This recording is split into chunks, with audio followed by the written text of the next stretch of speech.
because I was chatting to the CEO of Rainbow Chickens, which will become RCL Foods, I think, on Monday. And one of the words in his commentary, in his results commentary, was crisis. And I haven't seen crisis in the results commentary for quite a while. I've seen disappointing, I've seen challenging, but not crisis. In the studio in Johannesburg is Kevin Lovell, the CEO of the South African Poultry Association. Kevin, thanks very much for joining us today. Is it in crisis? I think most certainly. And I think people often wonder when they read these prophets of doom, such as myself, talking about the travails of the industry. But if you look over the last 5-6 months, what you've seen is all of the major companies have either delivered results which are way below reasonable expectations, or actually in some case sufficiently poor to worry about sustainability. And there is definitely now a real crisis. The word crisis also means it's something that you can fix. It's not terminal yet.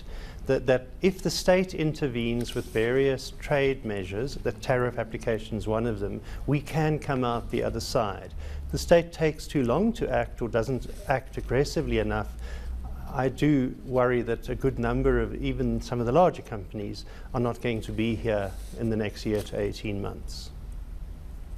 Which would mean the loss of jobs, loss of all sorts of revenues for the government, and it's unacceptable. But on the other hand, protectionism, I mean, that's a thing of the past. Surely there should be a free market. And if there is a free market, what you're going to say to me now is, well, Brazil and countries like that are not making it a free market because they're subsidizing their exports. Is that the case? I'd like you to define, well, actually tell me which country in the world, when it comes to agriculture, is a free market, and we can then have a debate. But I haven't found one yet, and I've been working in agriculture for more than 30 years. And I can assure you that this is actually not about, we're not trying to restrict imports. All we're trying to do is have imports compete with us fairly, which they currently do not. And if you don't fix there's that, all sorts of niceties as well.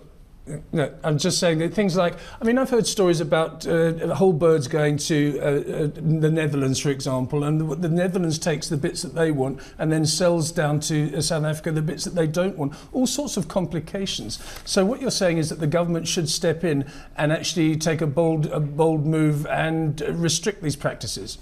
Well, firstly, the issue about the Netherlands is a long-standing speculative one, and it hasn't yet been shown to be true. It's possible, but it's not shown to be true. And the government took a very bold step in the middle 1990s, where they took the highly regulated South African agricultural market and said, take us. And we've been taken. And that's the problem. So now they need to take a bold step to say, so that wasn't such a clever thing to do. We were perhaps a bit naive at that time. The world's not as nice and friendly as we thought it was. Let's actually fight for what we think is right. I think government's moving in that direction now.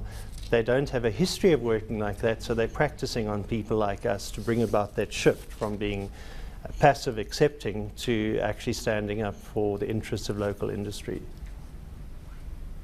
The other problem, of course, that the industry have is rising costs, and that's out of our hands. I mean, if feed costs go up because of the movement of a particular feed input on the Chicago Board of Chicago Board of Trade Futures Exchange, there's nothing we can do about that, but obviously a real issue for us. Well, there's nothing we can do about that, and it's quite common for most agricultural commodities to have one or two places in the world that set a global price.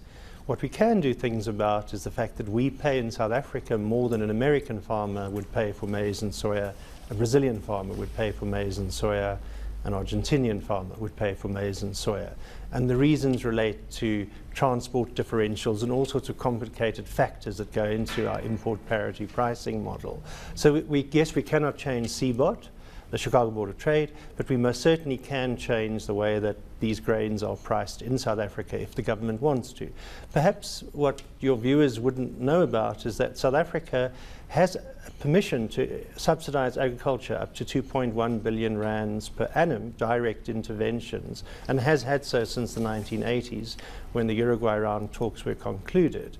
But we've never used it. So in other words, we've got policy space to be more active in agriculture, not just chickens, but agriculture in general, and we don't use it. If we stand back, we will get stood on. If we stand up, we might be able to compete fairly. Kevin, let's not talk glibly about the fact that Rainbow Chicken's share price is down 2% today. Astral Foods is up 0.5%, and shareholders this and profit that. Let's talk about the impact and on the societies that rely on jobs in the poultry industry. Give us an idea of how big it is. There are about 130,000 people who either directly or indirectly live off the broiler meat industry. That's the part of the industry that's suffering. The egg industry is not doing terribly well, but it's not suffering at the moment. The broiler industry is. Of that 130,000, just on 50,000 are directly employed, the rest are indirectly employed. We're the second biggest user of maize in South Africa after people. We're the biggest user of soya. So if we fail, the grain industry suffer because they now have to export more of their products. And so it's not just our own interest, it links back into the rural economy. In fact, the growth in agricultural animal products is the prime growth area of South African agriculture. So we're not just something about now, we're something about the future as well. And I do hope that we can work cooperatively with government. I should say that government and ourselves have at last started cooperating more productively, and we're working on a comprehensive strategy which will deal with the travails of the industry in a more overarching manner. It hasn't yet been reduced to writing, it's still in the discussion phase, but it's a big step forward for both parties. Yeah, I would have thought that now that we're a member of BRICS, that the B of BRICS might actually be sympathetic to our cause. Last 30 seconds, Kevin. What's the elegant solution? Well, in trade, there's not much elegance as sleight of hand. So if you consider sleight of hand to be elegant, well, then there would be an option. Just you talk about the B of BRICS. Brazil has been to the World Trade Organization more than 100 times to defend its trade interests. We've been there less than 5, and we've never actually fought a case. If we want this to work forward, we're actually going to have to be more aggressive, even with our friends, let alone our what we would see as our enemies.